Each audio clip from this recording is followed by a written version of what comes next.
Hello there, I'm the college football enthusiast, and today I will be diving into the two position groups that I feel the most comfortable with on the Florida Gators, and the two position groups that I feel the least comfortable with on the Florida Gators. As many of you know, week 0 kicks off this Saturday, which I'm excited about.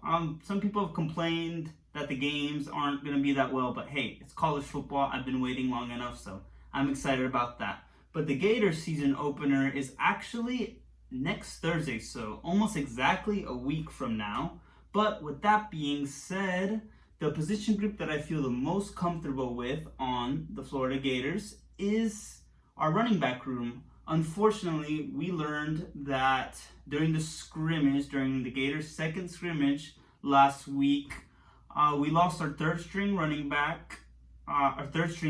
senior running back who transferred from Tulane, Cam Carroll. He suffered a knee injury that's going to sideline him out for the season, and that's a blow because it's always good to have depth in your running back position, because running backs, you know how they are. They get hit constantly, and it's good to have as many as possible. So Trayon Webb is most likely going to slide into that third string spot, but even with all that, I still feel the most comfortable with our running back room, especially because of who we have back there. Montrell Johnson is a junior, and he had 841 yards on the ground and averaged 5.4 yards per carry while having 10 touchdowns on the ground.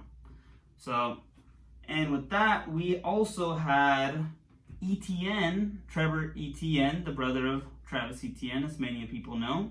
He had 719 yards on the ground, 6.1 yards,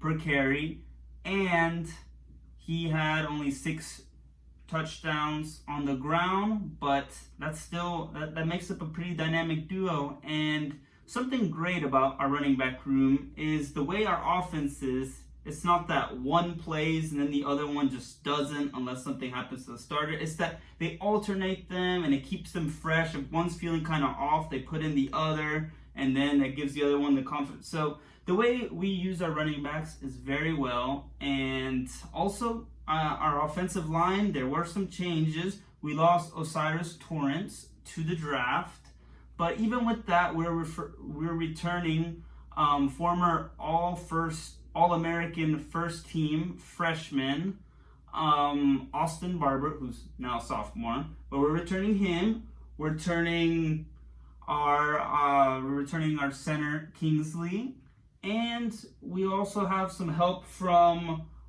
Baylor transfer Micah. I always mess up his name, but Micah Mazuka. So we have a pretty experienced offensive line, and we have a big offensive line, so they won't be, I'm confident that they won't be pushed around as much. But with that being said, the second position group I feel the most comfortable about is actually the opposite line, our defensive line. Starting off on the edges, we start with who will play our jack position, and that is Princely Umanmielen. Princely has been awarded the number 1 on the Gator defense, which is a big deal for the Gators, because number 1 signifies that you're the best player on defense, and if you're number 1 on offense, you're the best player on offense. And he was awarded this because many believe that he is going to double his production, that he's going to take the next step, and he's going to be a rising star. And as you've seen throughout his years with the Gators, he has steadily improved, and what many are saying in training camp and what he's doing in the scrimmages, he's really turning heads. So that's on one side, and then on the other side, unfortunately, we had Justice Boone starting there, but Justice Boone in the first scrimmage, he had a lower leg injury that's going to sideline him for the rest of the season, which is very unfortunate because many were excited to see what he could do, but we are hoping that he comes back even stronger for the 2024 campaign. But in the meantime, we will not be seeing him this season, sadly. But to fill in his spot, 3 candidates that we have is Kelby Collins, who was part of the 2023 recruiting cycle, and he was our highly rated, highest rated recruit. And we have Jack Pyburn, who has rose in the depth chart and who has also turned heads during training camp. And then another candidate is Tyreek Sapp, who many believe will also have a role on the defensive line. And now going into the interior defensive line is the part of the defensive line that I feel very confident in, especially in their run stop ability and just putting pressure on the quarterback, because we have some big bodies there. Starting off, we have at the nose tackle, we have junior transfer Cam Jackson, who transferred from Memphis, and he is 6'6", 371. And the person that will be substituting the second string nose tackle, that's a better way to say it, is Des Watson, who is a fan favorite among Gator Nation, who is 6'5" and 439. And then for the other side is the defensive tackle, and we have number 7, sophomore Chris McClellan, who is 6'3", 325. And honestly, last year, even as a freshman, he was one of my personal favorite defensive players. Every time he went in, I felt like he made a difference, and I don't know, he just made his presence known. So I'm expecting big things from him. And then behind him, we have freshman transfer from Louisville, Caleb Banks, who is 6'6", 323. So on the defensive line, we have some depth. I feel that's one of the positions I feel we have the most depth in. And yeah, I'm excited to see what they can do. So transitioning to the two position groups that I feel the most uncertain about. The first one, I'm going to go to the safety and the uncertainty aspect. And with that, we have Miguel Mitchell on one end, who I feel confident in our safeties. But that production to feel completely comfortable with, we're not really there yet. And what we've heard in training camp is that they're one of the position groups that we're not very certain on yet. So, and then on the other hand, we have RJ Moten, who's a junior that transferred from Michigan, who has playing experience on a championship caliber team. So that's going to help the Gators a lot, I feel, on that end. But even with that, a lot of people, not just including me, a lot of people within the program still are a little unsure about the safety. And then behind RJ Moten, we have Kamari Wilson, who I believe is going to get a lot of playing time as well. And Kamari Wilson was part of the 2022 cycle. He was a freshman, and he's a player that I really believe can do something. I really believe can be something for the Gators. So I hope that he pushes through, keeps on pushing. And I feel like the safety room can be very good. But for now, a lot of people are still very uncertain about lots of things. But when I say I'm confident in the talent that's there.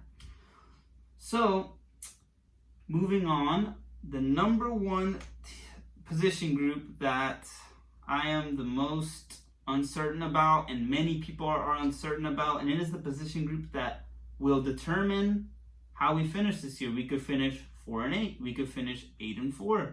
Maybe surprise people and finish 9-3. But that position group is our quarterback.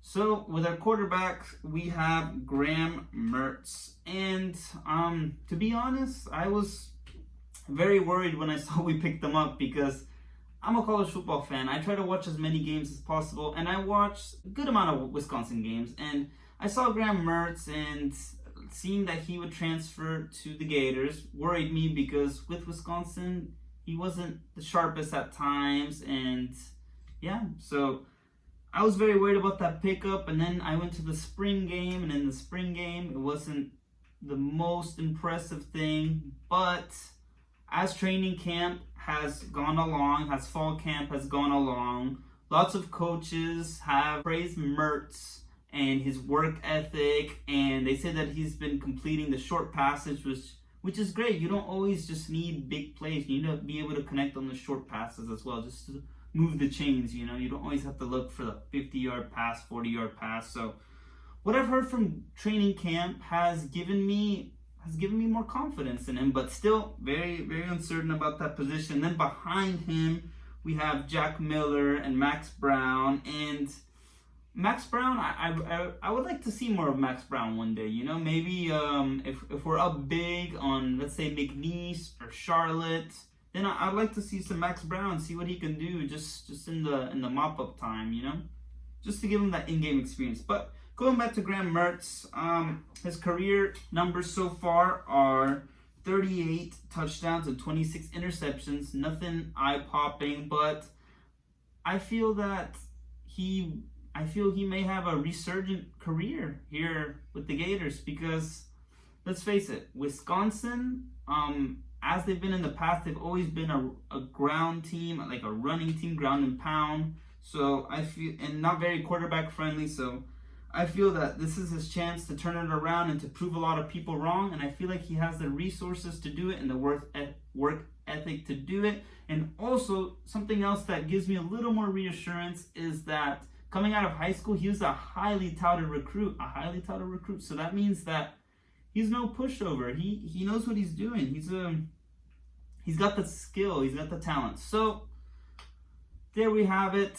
Those are the position groups I feel the most comfortable and the least comfortable with. And, well, we'll see a week from now how it goes in that first game and how everything comes together for that first game. Of course, the first game doesn't define the whole positions, but very curious to see how this plays out. So if you have any agreements or disagreements or any comments, make sure to leave them below. And thank you very much.